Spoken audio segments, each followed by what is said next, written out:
joining. Just making sure I've disabled the waiting room so everyone can come in. So just to let you all know, this session is going to be recorded. So if you do want to switch off your cameras, that you're welcome to still keep them on, but just be aware that it is going to be recorded and available for use after. Also, if you wouldn't mind popping your mics on mute, but if you do want to ask any questions, then feel free to unmute yourself. A few of you have found the chat box, which is great, so do feel free to pop questions through in the chat box. We've got Anne with me, one of my colleagues, who is part of our distance learning team, incredibly experienced tutor, so she'll be there in the chat box to answer questions. Also, I will be reviewing the chat box afterwards, so I will look to see whether there's any common questions or themes that I can send something out to you after. But all of those of you that have registered, we've got your email address, so I can send the recording to you, and any frequently asked questions I can address with that. So I'm Crystal. I'm one of the tutors and directors at First Intuition. I'm just going to give it a few minutes for a few people to join, because I know it will be popping up in people's calendars at 7 o'clock, and it can take a few minutes for everyone to start joining. But whilst we wait, I'm just going to pop up a little poll for you. So hopefully you've seen a poll come up on the screen. For me, it'd be really useful to get an idea of where everyone is at, which synoptic you're looking at sitting next.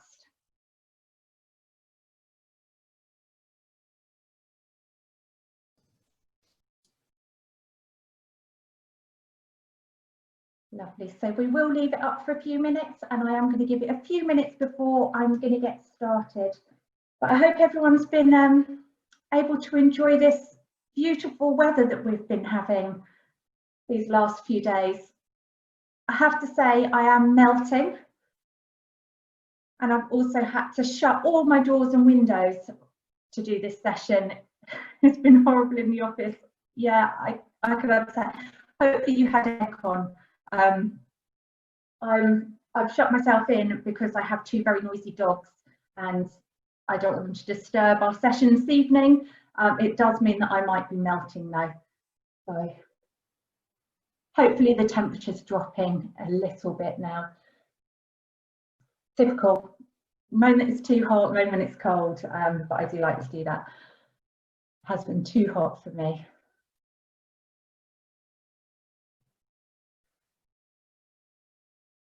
I'm just going to leave the poll up on the screen just for a few minutes before we get started on the content of this evening. But welcome, thank you all for joining this evening. Appreciate a Monday night. It's always a shock to the system getting back to work on a Monday. So for those of you that have been back at work, appreciate that you're now post-work joining in on this session. It's our first day of our online conference. I think there's a few names that I recognise who were logged into sessions earlier today, so our morning sessions and at lunchtime. This evening our sessions are all kind of technical based sessions, but just to give you a little overview of how our week is looking, if this is the only session you've booked, there are others that you might be interested in coming along to. So you can use the same link that will take you through to the registration page on our website.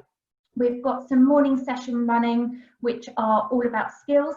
They are bright and early, so from 8 to 9 for the next mornings, we've got sessions which are around skills, so time management, resilience and motivation, some very critical skills which on feedback from employers, we know that those are the skills that they look for in their employees. Also personally, they're skills which have helped me so much through my career, and most of my team would say that as well. At lunch times, so between 12:30 and 1:30, we've got some keynote speakers each day, and tomorrow we've got some people from AAT joining us. We've also got someone from Zero and from PQ Magazine. We're going to be looking at how you're supported as a student. We're also going to be looking at the changing world of accountancy and where the future of it might be, which is going to be a really interesting session. And then every evening this week, we're running some sessions that are technical at level 2, 3 and 4. So do have a look at the schedule and sign up for as many as you'd like to come along to. Following each of the sessions, you will receive a recording of it as well. So how are we looking? So looking at our poll, it looks fairly evenly split between level 3 and 4 and slightly less who are doing level 2 synoptic. The idea of my session is to prepare all of you, whichever synoptic you are going to be facing next, but also if you're at level 2 now, in the future, you're going to be moving on to that level 3 and level 4. So some of the higher level skills are going to come into play a little bit later as well. I'm just going to end that poll so it should disappear off your screen. Let's get rid of that. So we've had a few more people join. Just to let you know, I'm Crystal from First Intuition, one of the tutors, and this session is going to be all about synoptics. So I'm hoping that you can see on your screen my slides, and I've got a fair bit that I'd like to cover this evening. We'll see how much detail we have time to go into, but hopefully I can give you a good overview and some tips on tackling the synoptic exam. What we're going to cover this evening is we're going to look at what a synoptic assessment is, how it fits into the qualification, going to look at how you understand what the structure is of your synoptic that you're going to be sitting next and the knowledge that you need for that synoptic. So I'm going to help you with where you find that information. We'll look at what some of the common mistakes are. So based on feedback from the examiners, what are the common mistakes that students make when sitting their synoptic. Also, I've had a lot of experience on marking mocks. You can see us all. Lovely. Hopefully everyone can see me and the PowerPoint up on the screen. But let me know if not. We'll look at what the common mistakes are.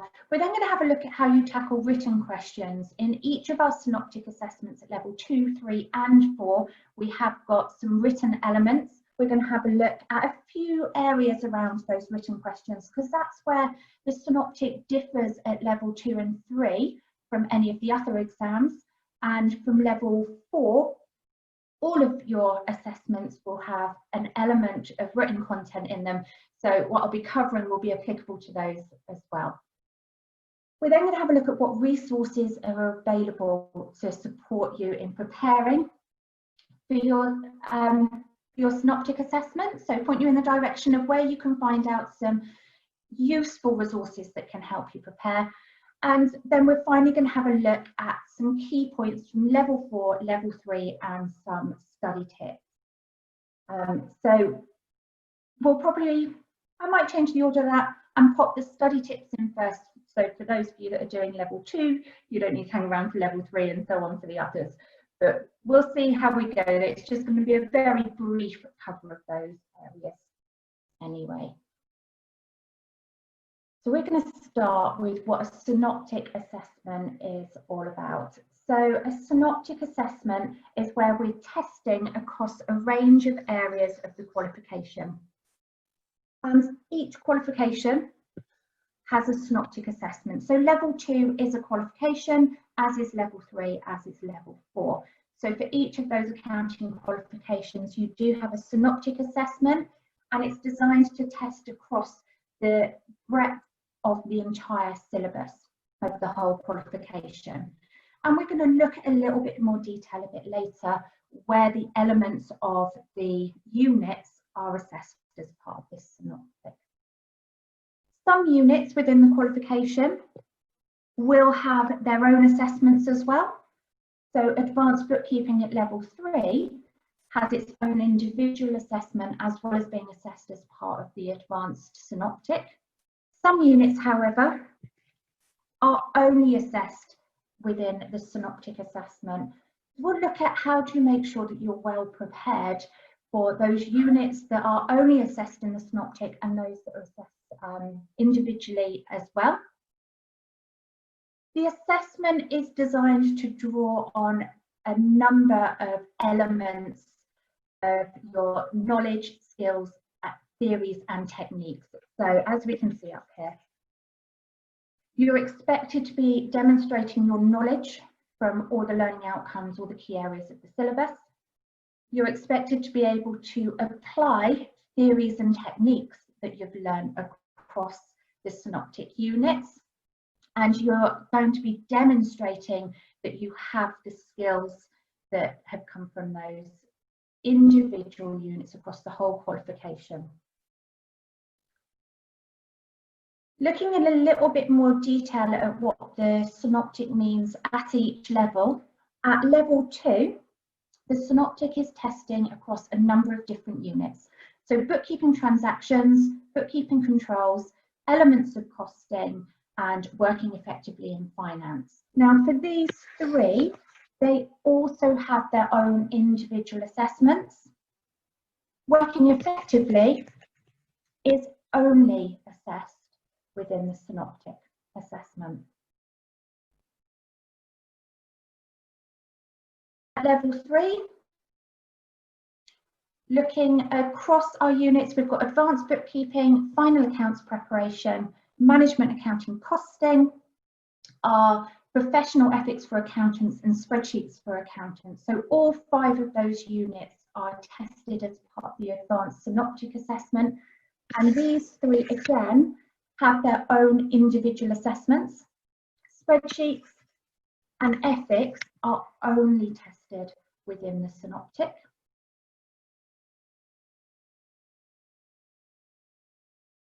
And finally, at level 4, our synoptic at level 4, we've got management accounting budgeting, decision and control, so the 2 management accounting papers there, financial statements of limited companies and accounting systems and control. And again, these 3 have their own individual assessments, and our accounting systems and controls are only tested as part of the synoptic.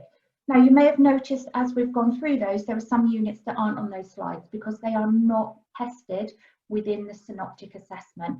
At level 2, our computerized accounts unit, so using accounting software, doesn't form part of the synoptic. It only has its own unit assessment. At level 3 is the same for indirect tax, doesn't form part of the synoptic assessment, but it does have its own individual unit assessment. And at level 4, we have all of the optional units. So your 2 from 5 that you will sit as your optional units, none of those are going to be tested as part of the synoptic. So what does this mean that we've got some units that are tested on their own as individual assessments, and we've got some that are only tested within the synoptic assessment? The key thing is the units which are only tested within the synoptic, the full breadth and depth of that content of that unit is going to be assessed within your synoptic assessment. So there's going to be all of the learning outcomes from that unit. There's going to be everything that you've been learning and practicing could be tested within the synoptic. For the others who also have their own individual unit assessment, there will be some key learning outcomes which are tested. So I'll show you in a moment where you can find out that information about your synoptic, whichever level you're at. How do I find out what's included in that synoptic assessment from units that I've already set?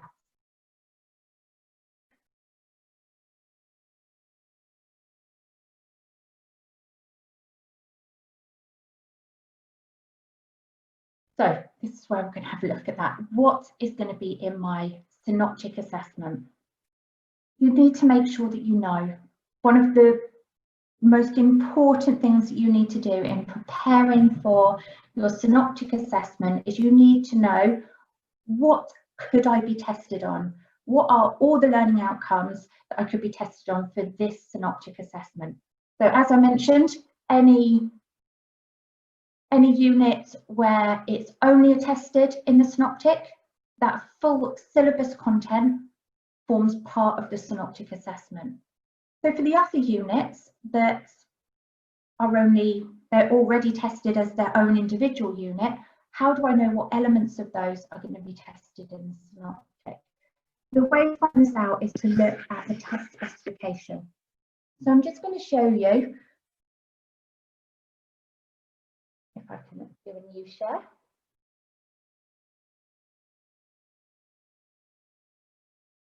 There we go.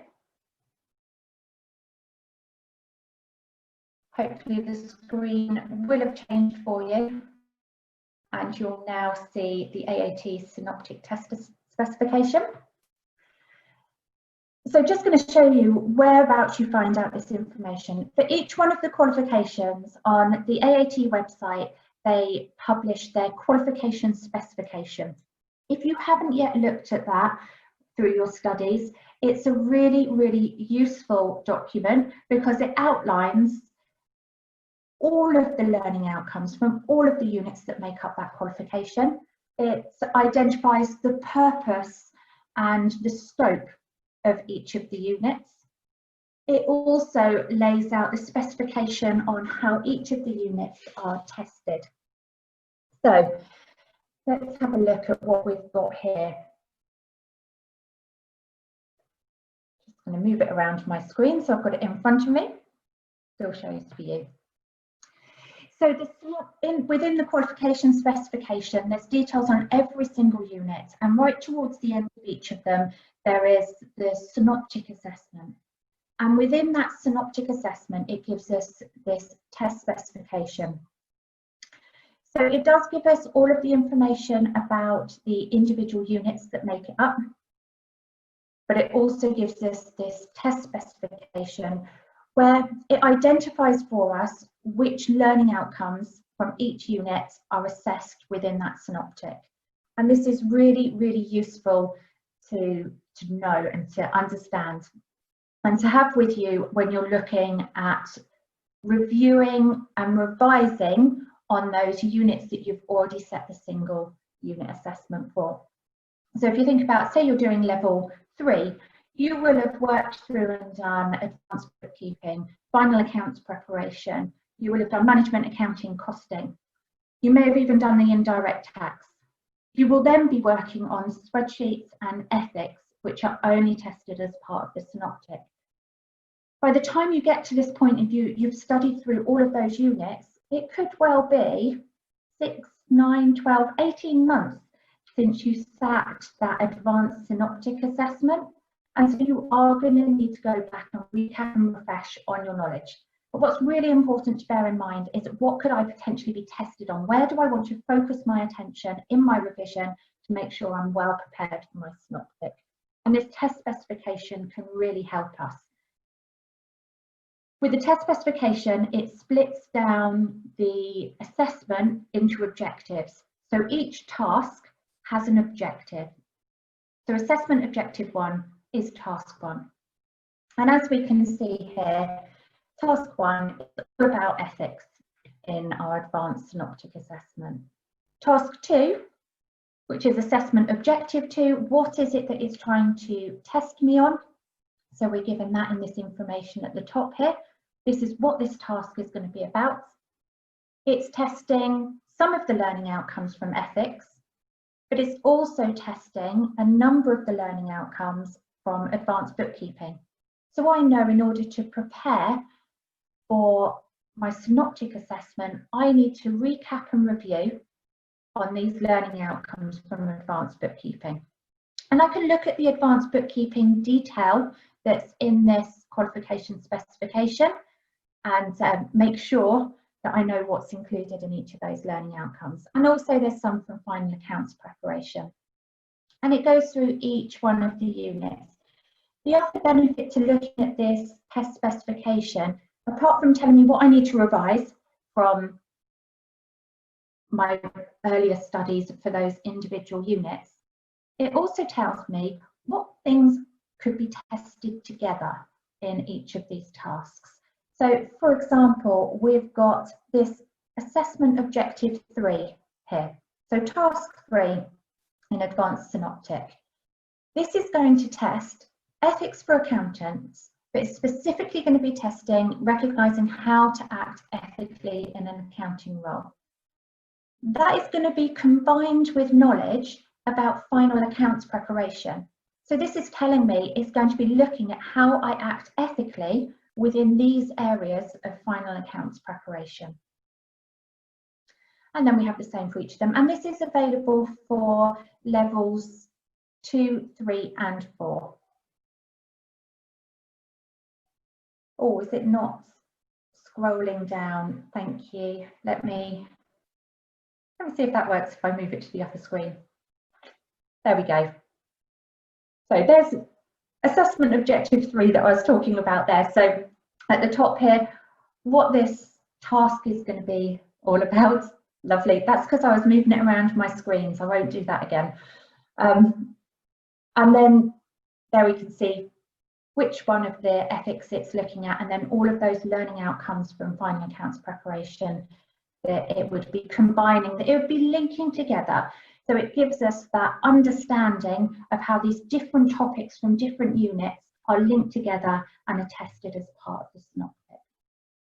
So whichever level you're at, I would suggest one of the first points of call for your synoptic preparation is that you download the qualification specification and you have a look at this test spec and you see which units or which learning outcomes from which units you're going to need to revise. Just to scroll over a little bit, I just want to point out something else that you get in here as well. You also get a weighting, and this gives us the weighting for each of the tasks that you can find out from the tasks that are the marks that are available for each task. So you can see this in the practice assessments and any mocks that your training provider gives you. But it's also quite useful to have this overview and see how many of the marks or what proportion of the marks are allocated to each of these assessment objectives, therefore each task and each of those learning outcomes. And I can see straight away from this that assessment objective 5 is 30% of the marks. So I really want to make sure that I allow myself plenty of time in the exam for this last question, but also that I am confident and comfortable with the detail of those learning outcomes and what it is I'm expected to know in those areas. So I'm going to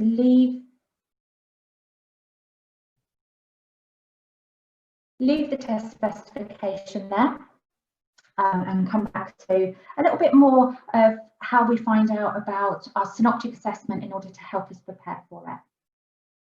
Test specification has got those weightings and which learning outcomes.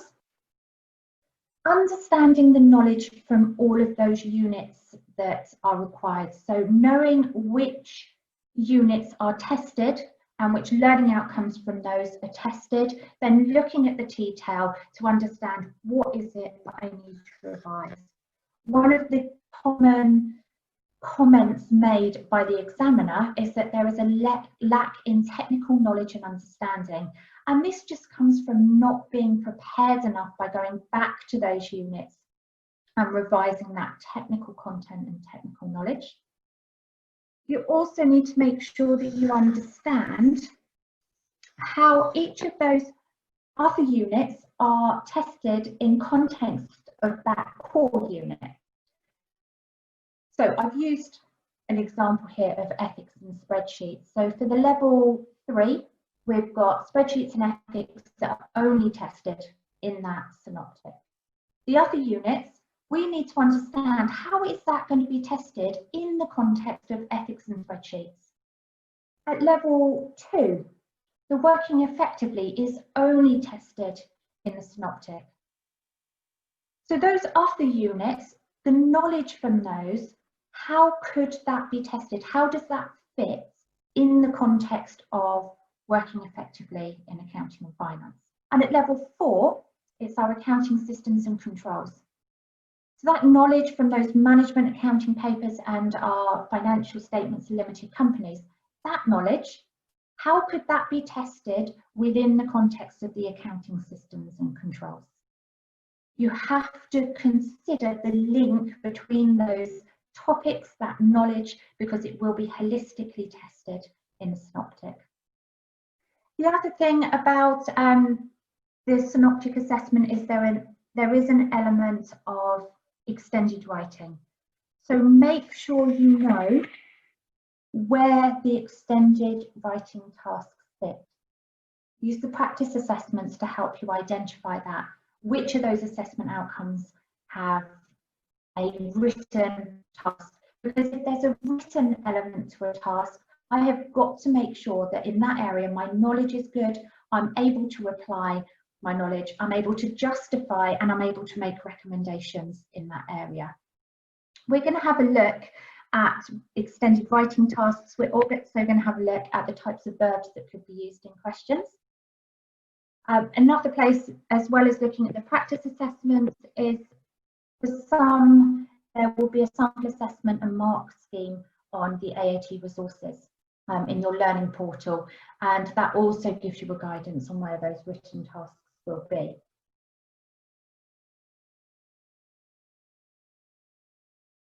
Now, common mistakes. I think this is absolutely vital to preparing yourself for the assessment, is to learn from other people's mistakes. Make sure you don't make them. Make sure you're well prepared. So I'm just going to run through these and give a little bit more description on some of them. So the first one, descriptions of key terminology, techniques and principles are weak. Make sure you have the knowledge of the assessment that unit is for, plus those other units that have already been assessed. Go back and revise. Make sure that you can determine and define and explain what absorption costing is, what LIFO is, or a standard in the financial accounting. Make sure you know the terminology. A lack of detail for descriptions or discussions. When it comes to extended writing tasks, you need to be very conscious of the verb and write enough. If it asks for you to explain, 2 words is not going to be enough. If it asks for you to discuss or give a description of, you're expected to be writing a reasonable amount, a few sentences. You're expected to make yourself understood in your response. Not provided in the context of the scenario. This is particularly relevant at level 4, where there is pre-seen information. At level 4, in the Synoptic, there's pre-seen. If you're answering a question, you've got to make sure you're making it relevant to that scenario that the exam is based on. At level 3, you will be given mini scenarios. In fact, there could be quite a bit of detail in those to help you to understand a situation that you're applying ethics to, or the use of those spreadsheets, how and when they're to be used. At level 2, you will be given context, you will be given scenarios within which to apply your knowledge. Make sure you make your answers relevant to the scenario you're given. Not following requirements or instructions. Answering the question that you wish it was. Not answering all parts of the question. Particularly with something like spreadsheets, you're asked to do 4 things, doing 2 of them. You haven't followed those instructions. You're asked to give a recommendation at level 2, 3 or 4. You could have to do that. But make sure you answer all parts. We'll have a look at some requirements in a moment. Lack of demonstrating accounting knowledge in the response. At each level, the accounting, the financial accounting, the management accounting knowledge comes from units that have already had their assessment, but they are also being tested in the Synoptic. You have to demonstrate that you have that knowledge. It is not just an assessment on working effectively accounting systems or spreadsheets. You've got to demonstrate that understanding of those other units you've already sat. Providing too narrow an answer, not saying enough. Giving 2 words or 1 sentence to a question that you've been asked that's worth 5 marks, it's not going to be enough. You need to be making sure that you're making 5 points if you want 5 marks out of that question. Repetition of the same points. You may have made a really good point. You're only going to get marks for it once. So don't just say the same thing in a slightly different way. You have to come up with more ideas. If you're asked for 3 advantages or 3 recommendations, then you need to give 3 different ones. Just saying the same one isn't going to get you those marks, which may sound obvious, but it's very easy to fall into that trap of writing something in just a slightly different way. Short answers where there are multiple marks available. This is something that the examiner has picked up on in examiners' reports time and time again. It's a 5-mark question, writing 1 sentence. 1 sentence is not going to have enough content to pick you up 5 marks. Only considering the issues or examples, or only considering one of the issues or examples in the question, very often in those scenarios that we're given, mini scenarios, there'll be 2 or 3 things that are hinted at, 2 or 3 ideas. Make sure you identify each one of those and you utilise each one of those in your answer. Don't just focus on one particular issue that you think, oh, I'm comfortable with that, I'm going to ignore all of those other ones. Look for multiple issues. Focusing too much on the numbers? Well, we like numbers. We're accountants. It's very easy for there to be a question that mentions a calculation, and then we think, right, we're just going to do that calculation and we're going to talk about that calculation and maybe not answer the question in the context of the other information that's given. Poor presentation of response. Very disjointed answers. It's not often that you have to give pages and pages of response, but if you're expected to address 2 or 3 things in your answer, give a heading for each one of those. If a question's got multiple parts, demonstrate I'm answering those multiple parts. There will be enough space and there'll be the ability for you to put a heading in and then address your answer underneath that. Makes it much easier and much clearer for your marker. Sometimes answers are given which are kind of just a stream of numbers that have gone into a calculation with no explanation as to what they are or what they mean. Some numbers on a page aren't going to pick up marks. You need to be saying what they are and why you've given them and use them as part of a discursive answer. So some of the common mistakes. I will send a copy of these slides round to you after this session as well. So when you get the recording, you have a copy of these slides, so it's something you can look back on. The next part that I wanted to look at in a bit more detail were the written questions. With all 3 synoptics, there's an element of extended writing. At level 2, it's the only unit that's got some extended writing. And at level 3, it is also. So if you just join the qual at level 3, you may not have done any extended writing before, and certainly at level 2, it will be the first unit that does.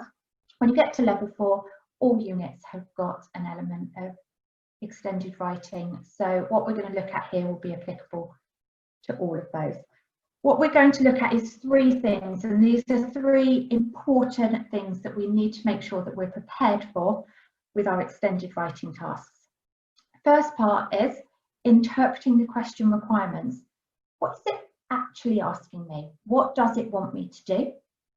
The second part is identifying if there's multiple parts to the question to make sure that we address all parts.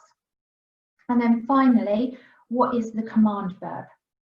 To what extent do I need to answer this question? How much? What detail do I need to put in it?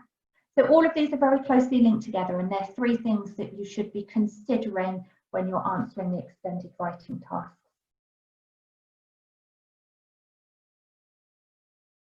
So let's have a little bit of a look in more detail at each of these 3 things. So first of all, interpreting the requirements. So this is just an example of a question from a level 3 synoptic. We could be doing the same with a level 2 or a level 4. It will be the same approach because you will be given some scenario of some sort and you will be given a question to answer. So here we're given a bit of information about Brian, and Brian has asked us to prepare some financial statements, including a cash flow and a cash budget. He needs it done urgently.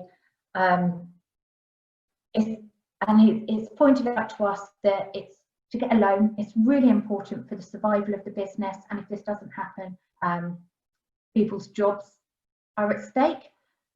And it's pointed out that we haven't covered cash flows or budgets. So we're given some context, we're given some information about what is going on or what we've been asked to do.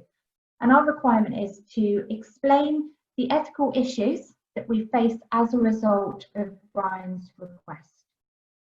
So we need to explain. Explain is make me understand.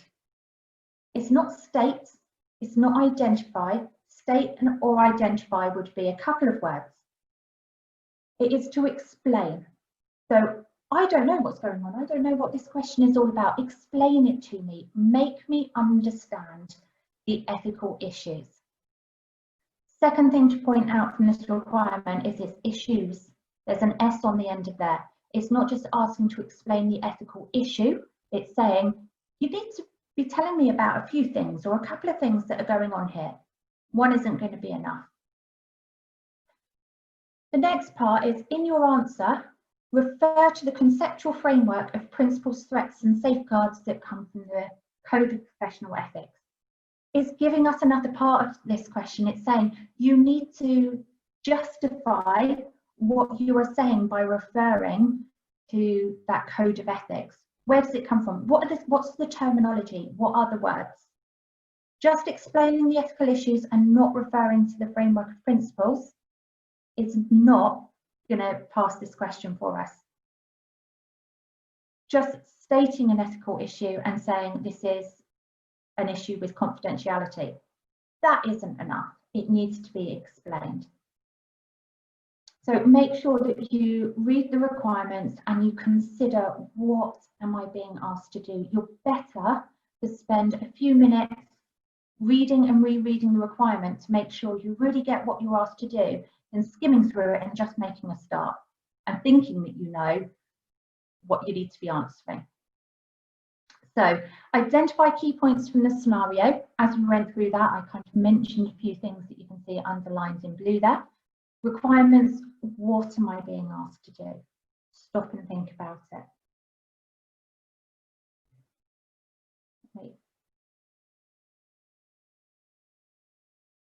Give a few other examples. So we're going to look at answering multiple parts, which we've kind of looked at a little bit there with that interpretation of the requirements. There were two things that we're being asked to do there. This is another example, and this is a question which is about evaluating the layout and presentation of the operating statement and including one recommendation for improvement. We are being asked to do multiple things. We need to evaluate, which we'll look at verbs in a moment. Evaluate is one of our highest level verbs and requires us to give an in-depth response. The layout and presentation of this operating statement. So one part, that's what we need to do. We need to evaluate it. The second part, include one recommendation for improvement in my response. What I've just given here is a bit of detail from the sample assessment and mark scheme about how marks are allocated to this kind of requirement. So marks are allocated in bands.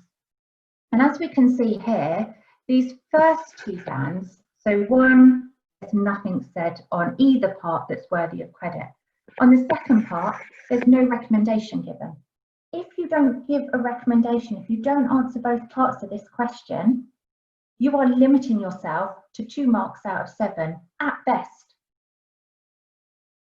3 to 4 marks, we're giving a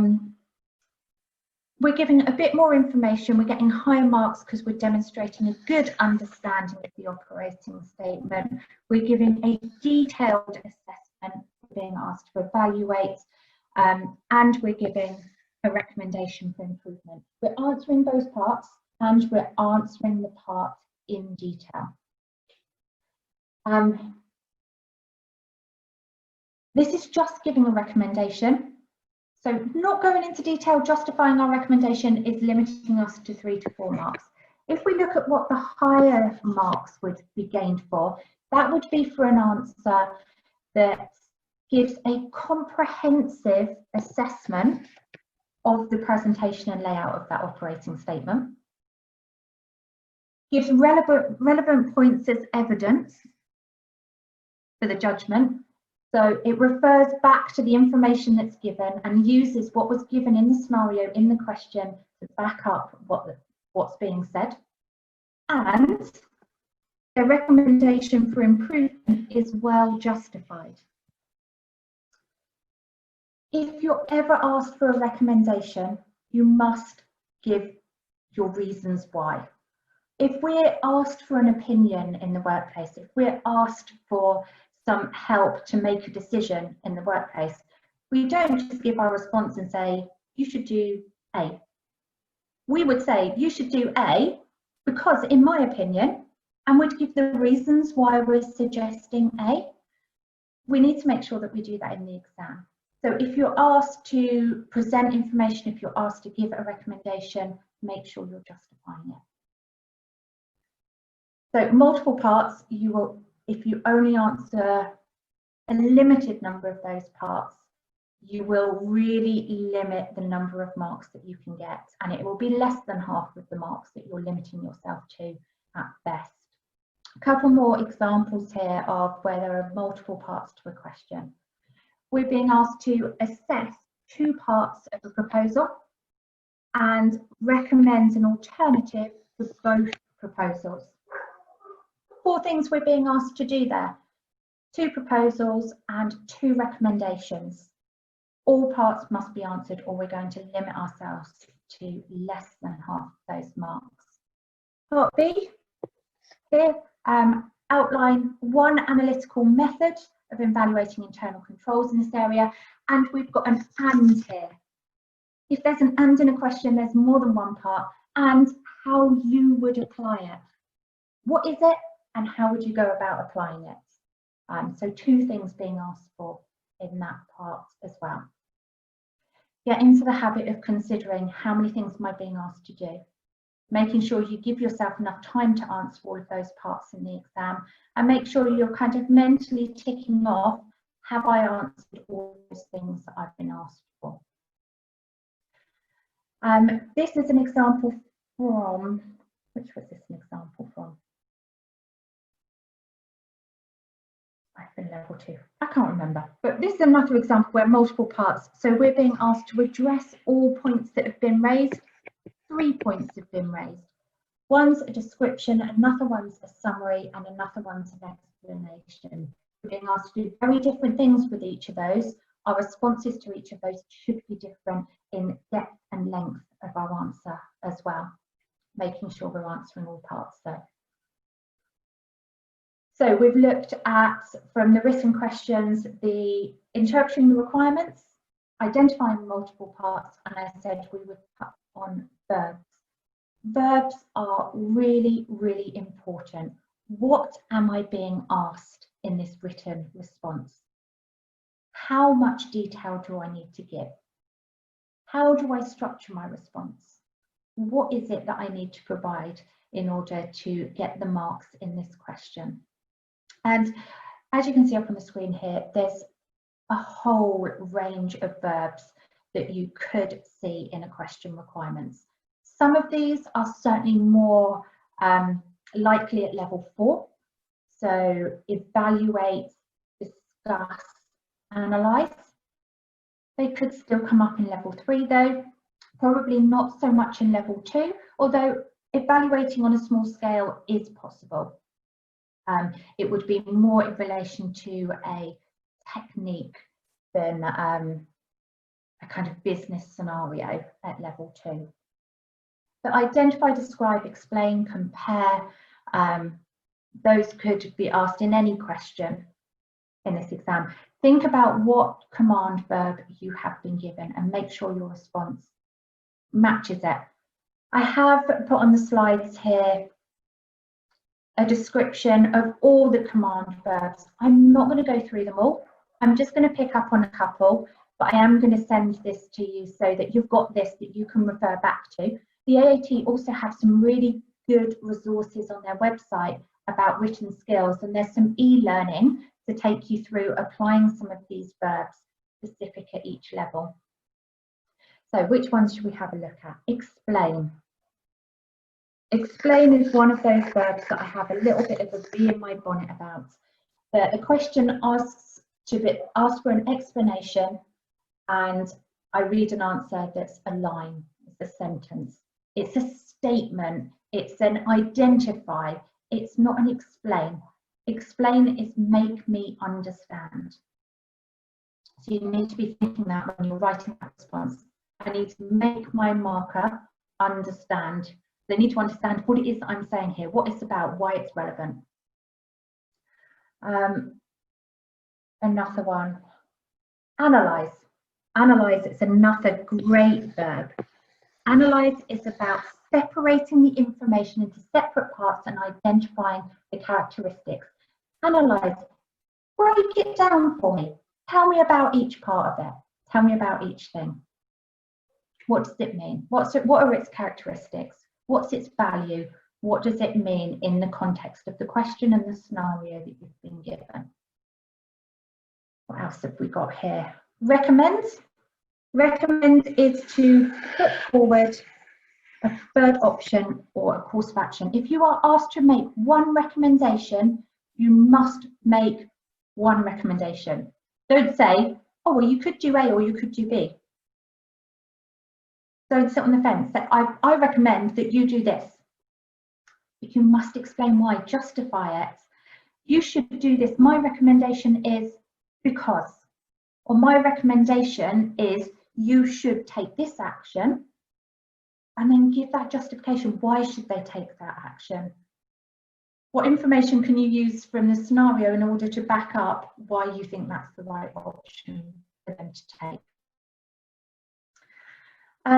What other one should we have a look at here? Justify. If you are asked to justify a decision, so you need to give all of the reasons for that happening, or that being done, or that action being taken. Not just a brief overview of that's the action that should be taken. This is to justify it. This is to look into the question and find, is there anything that I can use as evidence? Are there any examples I can put in here that are going to help justify the argument for doing this?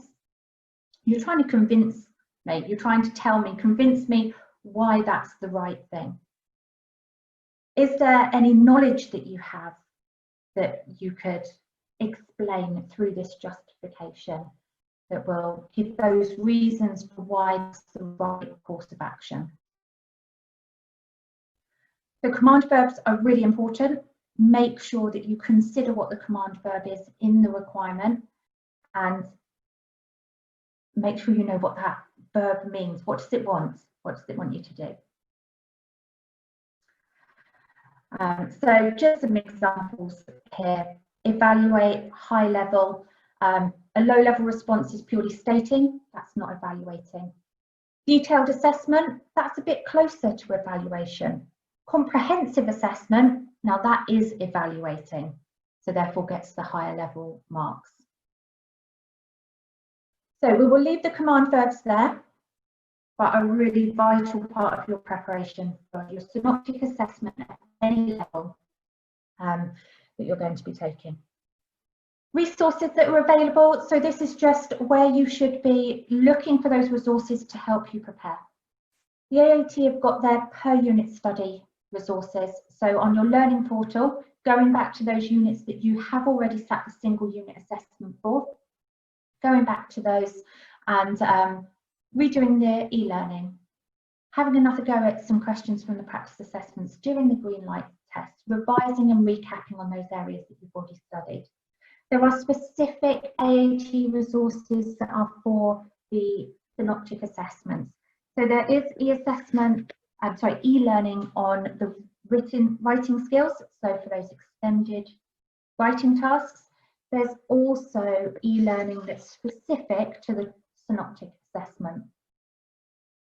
There are also practice assessments for the Synoptics. For level 4, the practice assessments will be based on a different pre-seen to the pre-seen that you're going to get in your exam. But that doesn't matter. They are still good practice because they are still going to help you to practice technique. They're still going to help you appreciate how you use the knowledge from the pre-seen in the question, the kinds of additional information you might be given, and the types of requirements that you could get. I would always suggest reviewing the examiner's reports. Examiner's reports are available on the learning portal for every unit, and they are really useful in helping you to understand where everyone struggles. The examiner points out, these are strengths and these are the weaknesses. These are the areas that students find hard for this particular task. And then you can work on those areas to make sure that you're not going to suffer in the same way. As I mentioned as well, there's a sample assessment and mark scheme, which is really useful to understand how a task is marked. So what I showed you just now with those bands of marks, so 1 to 2, 5 to 7, those banded marks, those come from the SAMS document. So it's really useful to see what's expected of you in order to get the high level marks for those tasks that are in the SAMS. I don't know if anyone's ever used AAT comments. AAT comment is a great wealth of resources to support you as a student. There are some articles that are specifically about synoptics that have been written by students and tutors. There's also lots of study tips for all units.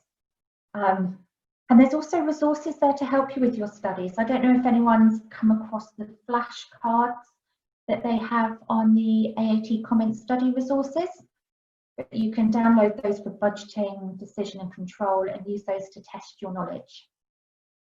So make sure you use it. It's all there as part of your membership and it's there to support you. So just to finish up, I'm not going to spend too much time on these areas, but just to point out a few key things for level 4. Level 4, it's about more than knowledge, it's about application. You must make sure that you know your pre-seen. That pre-seen is as if you know what that business is about. So anything additional that's given to you in the scenarios, in the questions, you've got a context to it. You know what kind of business and industry you're currently operating in. Remember that questions will look very different to any that you have seen before. So you might get a question that looks nothing like what you've seen in the practice assessments, nothing like what you've seen in any mocks that you've seen in any publisher's books. It will not be testing anything that you shouldn't know though. The same knowledge, principles, learning outcomes will be tested no matter what the format of the question. So understanding the requirement is going to be vital there. Already mentioned about focusing on the requirement. Don't go off track. Don't answer what you're not being asked.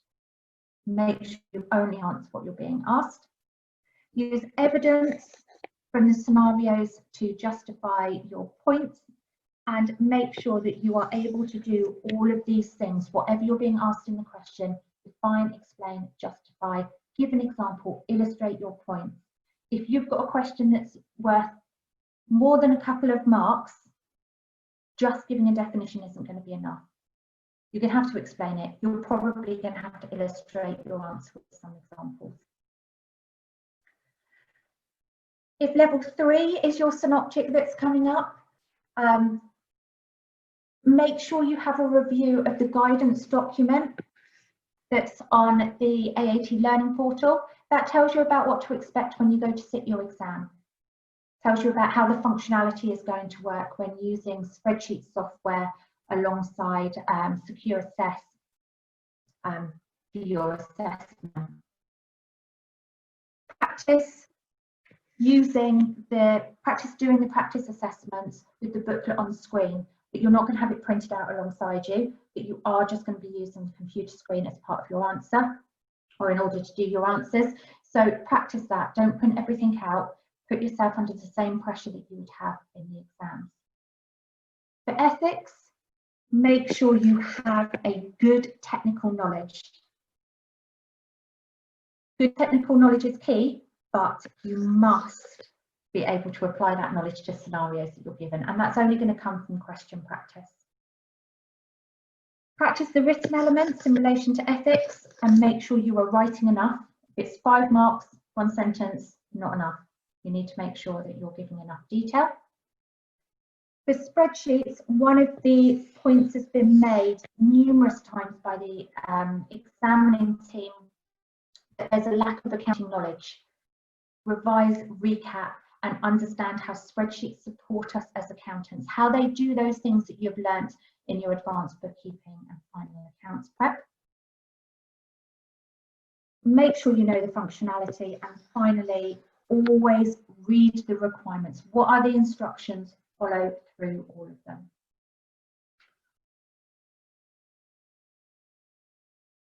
So finally, with 3 minutes to go, study tips. I have probably mentioned all of these, but just as a bit of a summary, recap your unit knowledge. Go back to those ones that you've already taken the assessment for. Look at the learning outcomes. What's being tested in this synoptic? What information from the units? Use the resources that are on the AAT website. There's lots available to you there. Make good use of them. That's part of your membership that you get them, and they're prepared for the AAT. They know what these assessments are about. Practice everything you can get your hands on, every practice assessment, every mock you have available to you. Make sure you use them. Utilise your supports. If you've got tutors who are marking stuff for them, take on board their feedback. Complete questions in full and 2 times, so time yourself, put yourself under pressure. We mentioned you've got the SAMs and the examiner's reports as part of those resources available. And a few things that I can't stress enough is take your time in reading the requirements. That's where you have to slow yourself down and focus and make sure, what am I being asked to do in this question? So take your time on the requirements and check your answers, particularly if you've got an extended, longer written task. Keep going back and checking those requirements. Halfway through writing your answer, just check you're on track and you haven't started to go off and start answering and making points that aren't relevant to the question. And use your support network. There's lots of support groups available on Facebook and by other mediums. You may have people at home that can test you on your knowledge. Use that support to ensure that you're prepared on those units you've already sat and the new knowledge that's needed for your synoptic. So that's everything that I've wanted to cover with you. Hopefully that has been useful to help you with how to go about preparing for your synoptic. It has been a bit of a whistle-stop tour of lots of different areas and quite a bit crammed in there. So I will send these over to you. My email address there for if you have any questions following this, if there's anything I can help with, if there's anything specific that you want to ask, there's my email address. On our website, we have lots of blogs and useful information that you can find at fi.co.uk. And I mentioned AAT comments as a source for some good articles and useful information there for you. But whichever one you've got coming up, good luck. I hope it goes well, and enjoy the rest of your evening, and hopefully I will see you all on some other sessions over this week. Thank you all for joining.